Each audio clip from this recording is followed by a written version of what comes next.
Agenda. A very good afternoon to our political strategist Grahame Morris here with me in Canberra and Bruce Hawker in the Sky News Centre. Welcome to you both. And Grahame, the two of us battling a bit of hay fever, which many Canberrans have over the last 24 hours. Well, I'm sort of hoping Ebola doesn't come to Canberra because with all the sneezing and snuffling and whatnot, half the city's going to be wiped out. It's been a bad few days for hay fever sufferers in the capital. Anyway, let's move on. If you do hear sneezing break out over the next 10 minutes, you'll know why. I want to start with the Victorian election campaign. The Premier went to see the Governor, fired the starter's gun, writs being issued. They go into caretaker mode tomorrow night.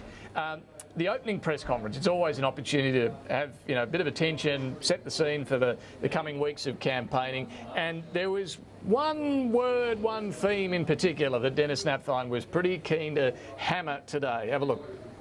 This election is about three things: choice, trust and good decisions. It's about trust. Trust. Trust, trust, trust, trust. Who people trust, trust, trust, trust, trust. Who they can trust to deliver. The people they can trust are the Victorian Coalition. Grahame, I'm confused. What's this election about? And to be fair, that was a small sample. It did go on for quite a while. Well, look, it is the one free kick that a leader gets the day the election is called. And people say, what's the election all about? And you get a free kick, and the Premier got one. And look, it's not bad. I'm a bit of a negative campaigner, and I think halfway through the campaign I'd be changing it to, if you don't know Andrew Daniels, how do you know you can trust him? Daniel Andrews. Hey? Daniel Andrews. Close enough. Yeah. See? But that trust thing, and the electorate isn't quite sure who he is. And trust very important. And Howard the Premier used that, the Premier sort of has it, and they're not quite sure about the other bloke. Bruce, it's used a lot of the time by the incumbent, isn't it? Howard used it against Latham in 04. It's often used by the one who's having to defend and has a bit of recognition with the voter, I suppose. Indeed, but it also is used by governments which have some credibility with the electorate. And the problem, I think, for Premier Napthine at the moment is that on these polling numbers, I think he's on 46 to Labor's 54, and there was a similar poll the other day. You wonder whether trust is really the message that he wants to get across, because it seems to me that they don't really trust him at all. Otherwise, his numbers would be much better, or certainly his party's numbers would be much better. So I'm wondering whether that's the way to go. Presumably it's heavily poll driven, that this is one area of some encouragement that the pollsters come to them with and said, look, try to pound away on this word. But when I heard him actually giving that speech, he wasn't talking about trust in health and education, and the basic sort of areas where state governments are made and broken. It was on on other areas, and I think that's going to be the real problem for him. They don't trust him on health, education. Well, he's ahead of Daniel Andrews in the personal stakes, the better Premier stakes, and it's a 47-34 lead he's got there, which is comfortable. The two-party result, though, Grahame, at the moment, he's trailing 54 to Labor, 46 to the Coalition. Less than 4 weeks, can that be made up? Well, it can. I saw Malcolm Fraser do it in 3 days. The last 3 days of an election campaign, he turned the whole thing around. You can do it. But look, all the gurus on the ground are telling me that in the marginal seats, and there are 8 of them, in the marginal seats, things are much tighter. And Bruce and I both know you fight a whole election campaign for these 8 seats. And I suspect that is an overall figure. But incumbency and whatnot still counts. Yeah, and there's a recent strategy from South Australia that can, Bruce, as you know, be used to sandbag the seats that count. Don't worry about the ones that are already gone. Yep. And you can still get over the line. Oh, you can indeed. Of course, it creates huge anger on the part of the defeated party, because quite often they get more than 50% of the vote. But you still win the election because you've spent a lot of time working in those electorates which you absolutely have to hold.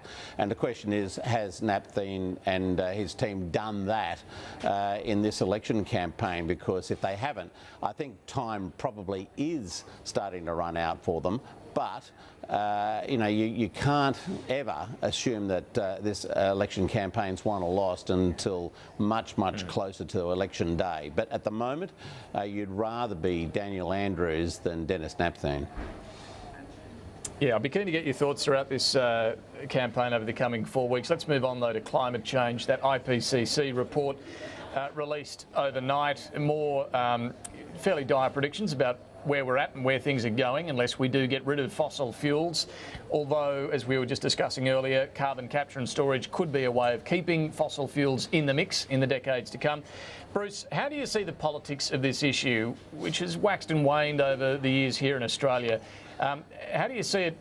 Where is it going over the coming couple of years before the next election? Well, I think it started out with Australia being way out in front of the field on it, and then, of course, Kevin Rudd and then Julia Gillard got into a fair bit of strife because they were tending to be out in front of the field and the rest of the world wasn't catching up. Now the rest of the world is catching up, particularly the United States and even China, and now we're seeing this terrible prediction that about the effects of climate change, the worst prediction we've had yet, and I think that the government will continue to come under pressure. I think young people have certainly made up their mind that this is a terribly important issue. It's about their future, but I think a lot of the older people out there in the electorate aren't going to be too fussed by it because, frankly, they're not going to be around in 2100 when we're going to have to be completely out of fossil you think fuel. that's simple, the divide there between the generations? I think if you are a 20-year-old, a 21-year-old, who's sniffing in the background there, if you're that age, then you're looking at the future and thinking, well, what sort of a future am I going to have?